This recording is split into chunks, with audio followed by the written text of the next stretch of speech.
Look at our world, our sprawling cities, our global network, our technology that reaches for the stars. We believe this was all inevitable, the pinnacle of evolution. But what if I told you our entire reality hinged on a knife's edge? That 40,000 years ago, another human species stood poised to inherit the Earth, and in a different timeline, they won. This is the story of the world that should not exist, but very nearly did. Our story begins in the twilight of the Ice Age, a world of unimaginable cold and colossal beasts. For over 200,000 years, Europe was a Neanderthal continent, their undisputed kingdom. They were the original inhabitants, masters of this frozen landscape.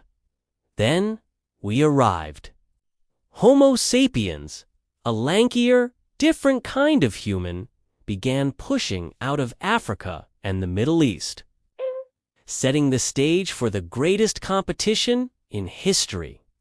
In our timeline, the outcome is history.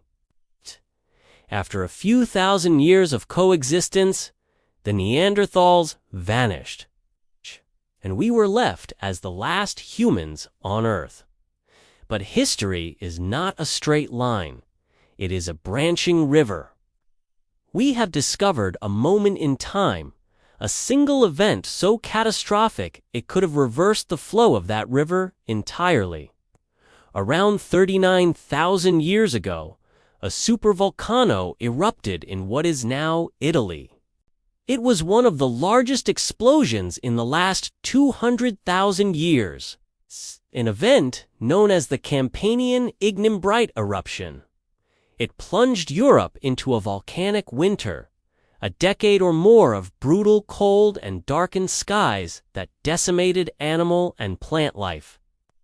For the newly arrived Homo sapiens, struggling to gain a foothold, this would have been an extinction-level event. But the Neanderthals were different. Their stocky, heat-conserving bodies, their mastery of close-quarters hunting, and their lower population densities meant they were uniquely equipped to survive this apocalypse. This is our point of divergence. In this alternate timeline, the volcanic winter breaks the back of the Homo sapiens migration into Europe.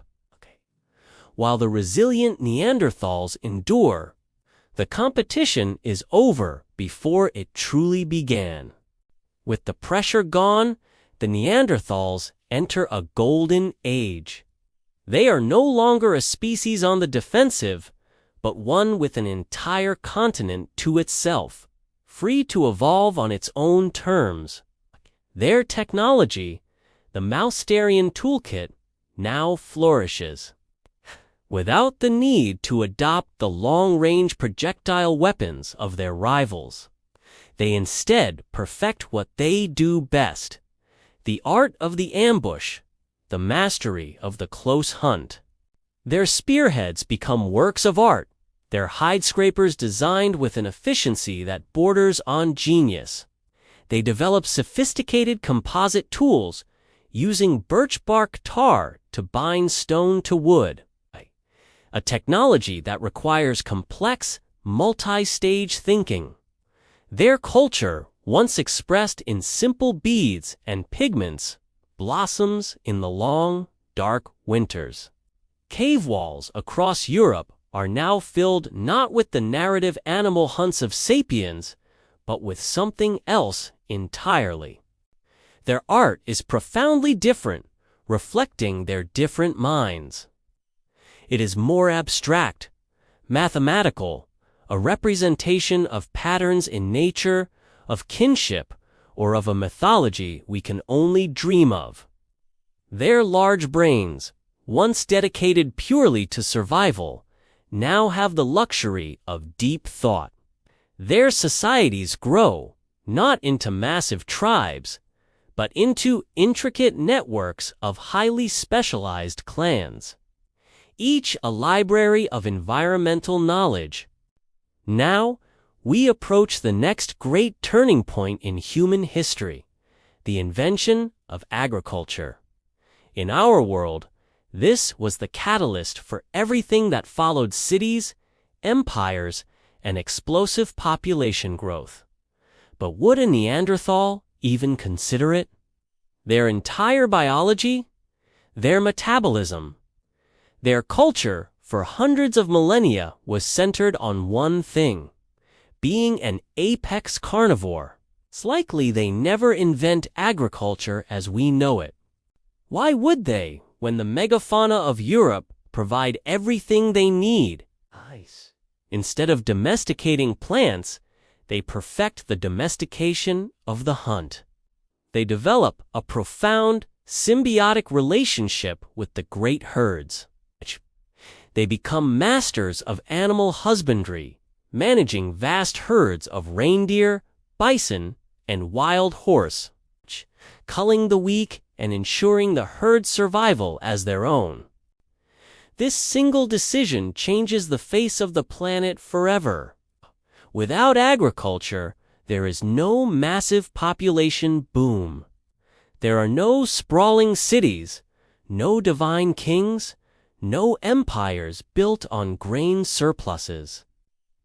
The Neanderthal population remains low, perhaps never exceeding a few million souls across the entire globe. They live in balance with their world, not in dominion over it. Their civilization is one of depth, not scale. Let's leap forward to their version of the 21st century. The world is a garden, teeming with life that vanished in our own timeline. Woolly mammoths still thunder across the Siberian plains, managed by ancient Neanderthal clans. Their cities are regional gathering sites, used for trade, ritual, and knowledge exchange. Their architecture is organic and enduring, built to harmonize with the landscape, not conquer it. Their technological progress has followed a different path, without the pressures of exponential population growth. Their science is observational and patient, built over millennia of accumulated knowledge. They are masters of geology, biology, and materials science. But they may have never invented the circuit board or the internal combustion engine. Why would they need to, when their world provides everything in abundance? The air is clean, the rivers run clear, and the concept of mass extinction caused by industrial progress is utterly alien. Their world is stable, sustainable, and ancient. Their psychology would be fundamentally different from our own. Less focused on the individual and more on the clan, their worldview would be cyclical, rooted in the deep time of seasons and generations, not the linear rush of progress. But what about us? In this timeline, Homo sapiens were never extinguished, merely contained. Confined to our African homeland, we would have continued to evolve and build civilizations of our own. Perhaps we would have built cities of glittering obsidian along the Rift Valley, or great naval empires on the shores of the Indian Ocean. Our trajectory would have been utterly independent. Imagine that moment. A first contact not with aliens from the stars, but with a different kind of human from across the sea. Two children of the same Earth, separated for 40,000 years, meeting for the first time. The history of that encounter would be the greatest story ever told.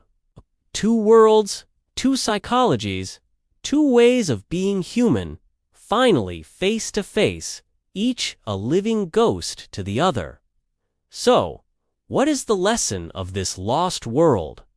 This timeline born from volcanic fire, shows us that our reality was never guaranteed. One roll of the geological dice, and the dominant mind on Earth would value balance over growth, sustainability over speed. The Neanderthals would have built a greener, wilder planet, a world where humanity never forgot it was part of nature, not its master.